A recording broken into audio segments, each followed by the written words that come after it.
Magandang araw sa inyong lahat mga kamatyas. Ngayon ay pag-aralan naman natin ang isang laro na napili natin sa match between Magnus Carlsen and MVL. Nako, matindi po ito. Kung sino ang mananalo, dediretso na sa pinali. Isang game lang po ang pinili ko sa kanilang malagit-gitang laban sa match na ito. Pag-aralan natin.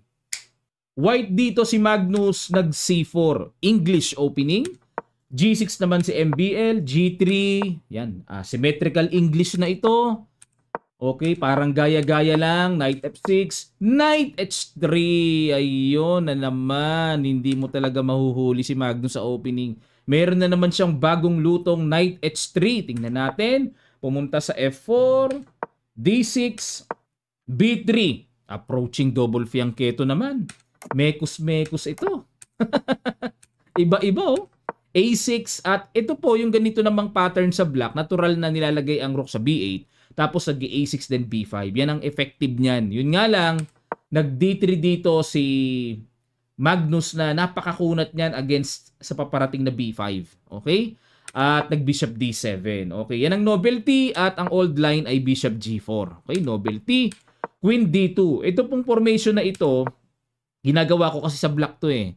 Na-experience ko ito sa Pilipinas kay candidate Grandmaster Ronald Dableo, ang coach po, head coach ng UST.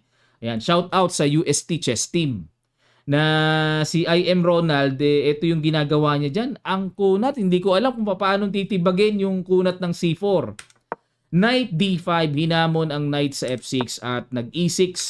Capture, capture, exchange, exchange at nag E3 muna. Siguro dito ay tumatiming muna si Magnus na gusto niya mag D4 mamaya. Nag-rook D8, rook AC1, kumapture na sa C4, yun lang. Tama kaya yung capture sa C4? Kasi parang natulungan ang position dito ni Magnus na makatutok sa weak D6 pawn. Knight E5, ayan, talagang pakain na. Kumpara sa depensahan, pinapakain. Rook FD1, pahinog muna sa weak D6. Ano ba meron kung capturein ang pawn D6? Ayan, tingnan natin, may Bishop C6. Okay, nakatreat ang Reyna, may sabong sa Bishop, at halimbawa capturein pa ang pawn sa C5. Capture dito, King takes G2, mag G5. Ayun, papaalisin ang Knight. Bakit? May check dito pag umalis ang Knight at meron ding Knight to D3 double. Yun ang gustong mangyari ng black dito mga kamatya. So yun yung lalim. Ibig sabihin, balik tayo sa rook FD1, pahinog muna at nag-bishop C6, hamon sa light square at kinapture-capture, knight D3. Basa tayo, knight D3, para pang abang sa knight na pwedeng tumalon. Kasi po ang idea ng black dito is pag naka-knight E5, tipong tapos may pitik ng G5, baka mabutasan ang puti sa F3. Kaya yung knight D3 ay pang-abang sa knight na kapag gumanyan ay talagang kakapturin na yan. Nag-A5 muna. Pang-babasag naman dito sa solid pawn structure. Mag-A4 yan yung mga ganyang diskartihan. At nag-H4 naman si Magnus. Ano idea niya? Mag-H5 naman siya. In A4 na nga basag at tiyaga munang depensahan. Sa ganitong pagkakataon mga kamatyas, hindi kinakapture basta-basta yan ha. Basag ang pawn structure pag kinapture yan. Nako. Pagka nabawi yan, next in line yung pawn sa A2 ay pababagsakin. Kaya hindi tayo basta-basta kakapture sa mga libre-libreng pambasag. O yan, dinipensahan para kay papano solid. At kinapture ang B3, capture, rook A8, ayan, agaw sa A-file, nag-king G2, ayan, para hindi na baka mamaya matirahan pa ng queen dyan. At nag-H5, Queen E2, Rook DB8, ayan. At wala namang lamang gaano si Magnus, no? Kasi nagkaroon din siya ng weak sa B3 eh. Knight F4, balik, atake uli sa D6, nag-Rook D8, ayan. Okay, sa computer po, ang gusto dito ay Queen E7. No? Pagtrabahuin na lang ang Queen para ipang depensa. Yung Torre kasi tipong nakaporma na eh. Ayun. Tapos bumalik ulit, parang may lost tempo, no? At nag-rook D2, tsaga-tsaga, King F8, patong battery, King E7 para sapat ang depensa ng D6. Nag-Queen F3, nag-rook A6, depensa sa knight. Kasi po kung magda-knight E5 kagad, baka mamaya makulit ng mga pasok-pasok check doon eh. Kaya nag-rook A6 muna at nag-rook D5 mga kamatyas. O, ayan. Bata ba? Kasi itong rook d5, syempre pag kinapture hindi pwede, may knight takes d5. Double! Diba? Ang ginawa dito, nag-rook d7 si MBL. Bad move ang binigay ng computer. Dapat daw po ay rook b6. Oo nga naman, no? Kahit papaano, may threat sa weak b3 ng puti. Okay? O, pero nag-rook d7, nakiramdam muna si MBL. At nag-queen e4. Okay, ano ba mga planong paparating?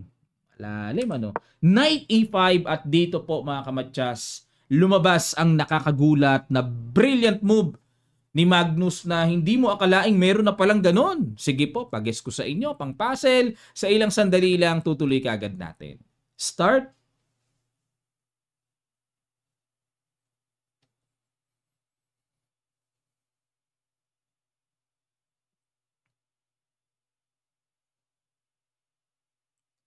Maraming salamat. Congrats po sa nakakita ng rook takes c5. Ayun, brilliant move. Matindi na pala yung tira na yan. Kinapture. Bad move. Bakit? Anong tira ng computer? Queen f5 lang ang tira. Kumbaga tanggapin na lang talaga na nakapitik sa tenga.